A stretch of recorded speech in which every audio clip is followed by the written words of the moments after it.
students.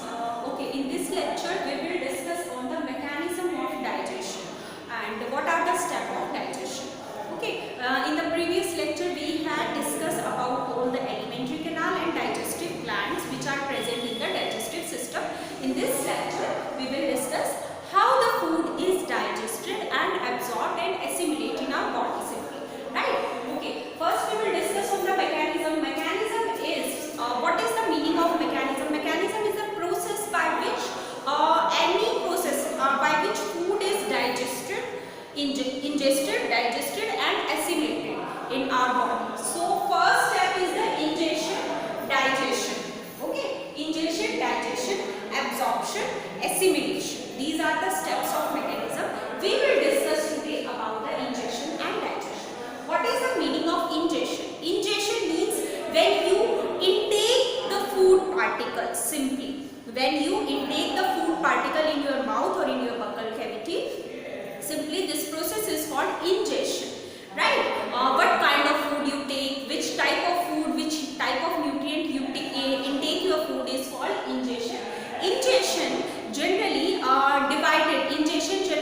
divided into two different steps for the digestion of food. Firstly, during ingestion, the complex food particles are masticated into simple food particle with the help of your teeth. Okay, because we know very well about the teeth. What is the help of teeth? They help in cutting and mastication of the complex food into the simple. So first step of ingestion is this: the complex food material is masticated, or you can say that masticated with the help of teeth into the smaller food particles simply. Okay, next step is the your mouth consists salivary amylase or saliva, which consists of enzyme and mucus. Right? So this simple, which complex food is converted into simple particles, which mix with the mucus. Mucus is mixed in these food particles, so that your food particles become now soft and converted into a bowl-like structure. This process is called swallowing, and in this process, this ball-like structure of food particle in which mucus is mixed is called bolus. So bolus, because your salivary amylase is slightly alkaline in nature, so this bolus is also alkaline in nature. Right? Next, when the ingestion takes place and bolus is formed, your food is ready for the digestion. Primary level, at the primary level, digestion of food start in the mouth. Right? Because mouth consists salivary amylase, which start the digestion of carbohydrate, but only 30 to 40% of carbohydrate is converted into small dextrine in the mouth. Maximum digestion of carbohydrate takes place, or polysaccharide takes place into the intestine only.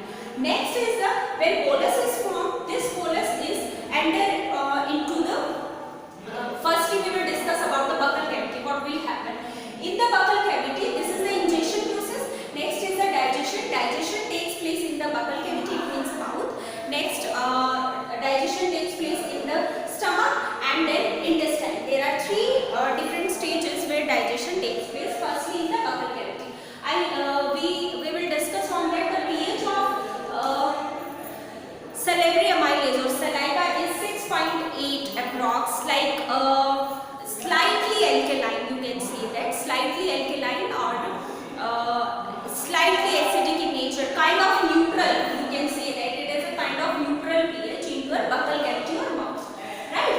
And we know that buccal cavity or mouth have salivary amylase. This amylase convert the starch into the dextrine. Dextrine or maltose is the simple form of starch, and this starch is present in your food particles. I told you that the 30 to 40% starch only digested into your food. Maximum digestion takes place in the small intestine, right? In the duodenum only, because in the mouth or buccal cavity, bolus remain for a very short time. So complete digestion of carbohydrate does not take place in this region. After this, the bolus is entered into the stomach, right? For the further digestion, because our food consists carbohydrate, protein, fat, so many kind of nutrients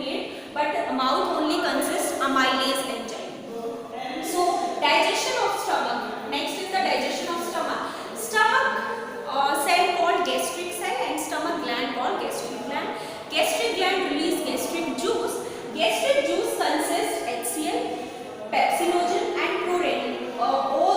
These two enzymes are inactive.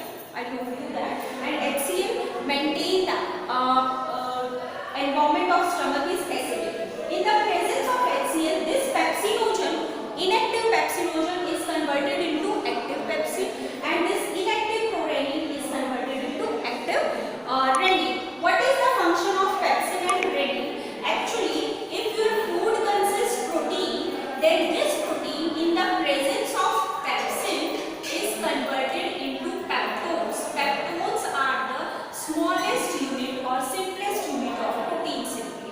Next, what is the function of renin? I told you that during the digestive gland discussion, renin help in the digestion of milk protein, and casein is the milk protein. Which protein is present in the milk is casein. So, milk protein, it means casein protein is converted into paracasein in the presence of renin. So, this renin simplify the complex protein into the simple protein. So, this is the function of gastric juice, and you can say that only protein is digested in the stomach. No other nutrients digestion takes place in the stomach, because gastric juice does not consist any other kind of enzyme for digestion of nutrient. Simply, gastric juice also contains small amount of gastric lipase, which is very weak, which does not convert the complex triglyceride into monoglyceride. It's simply triglyceride converted to diglyceride in the presence of gastric lipase, because it is a very weak enzyme. So this is all about the stomach. Instead of stomach, we have esophagus also, but there is no digestion or takes place in the esophagus, because esophagus does not consist any enzyme. Right. Next is the digestion of food in the intestine. Next digestion of food takes place in the intestine, and maximum digestion takes place in the intestine. Right. In small intestine, you can say that.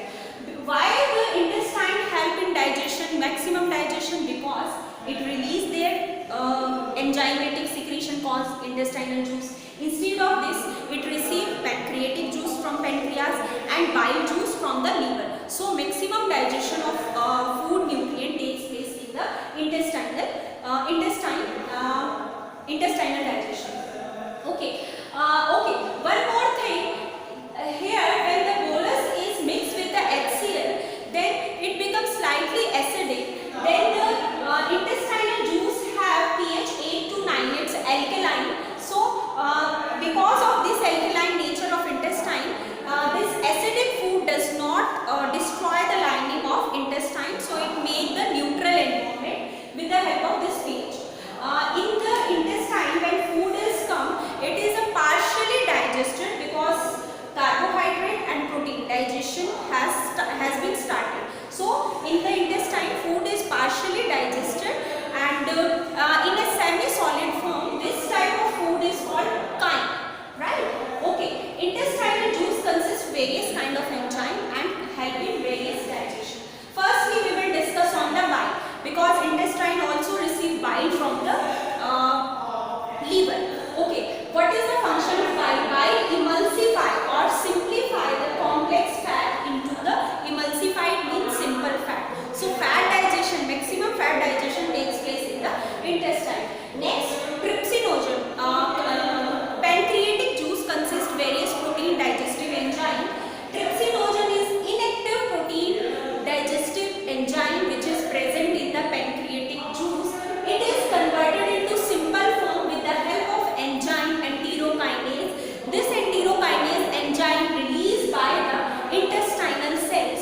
So this enzyme simplified this protein digestive enzyme into trypsin. Now pancreatic juice also consists carboxy peptidase. This is also inactive enzyme which convert into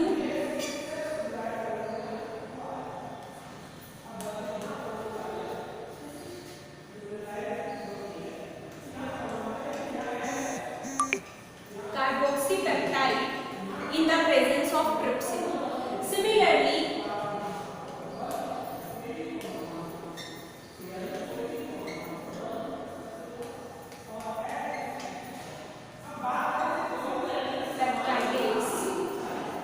in the presence of trypsin convert into procarboxypeptide. So these are the inactive form of protein digestive enzyme which become active in the presence of trypsin and help in digestion of protein simply.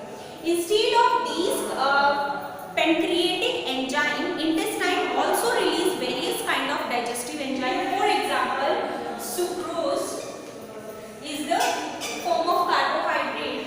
It converts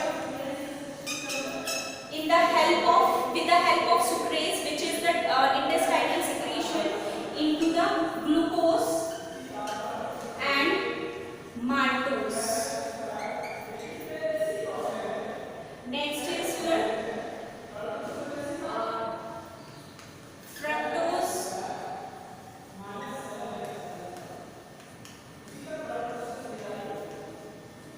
glucose,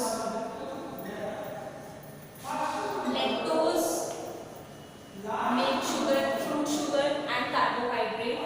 In the presence of lactase, convert into glucose plus galactose.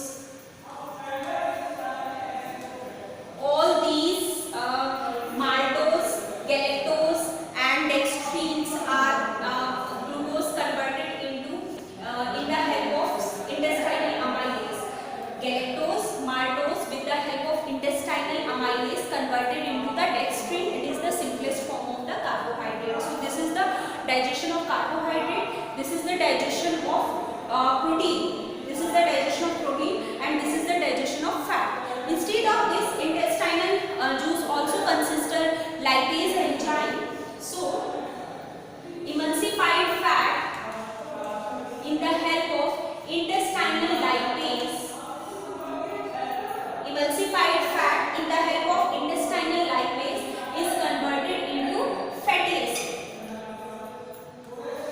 So fat is also emulsified with the help of this intestinal juice. This is all about the digestion of various nutrients present in the food. Next we will discuss on the absorption and assimilation of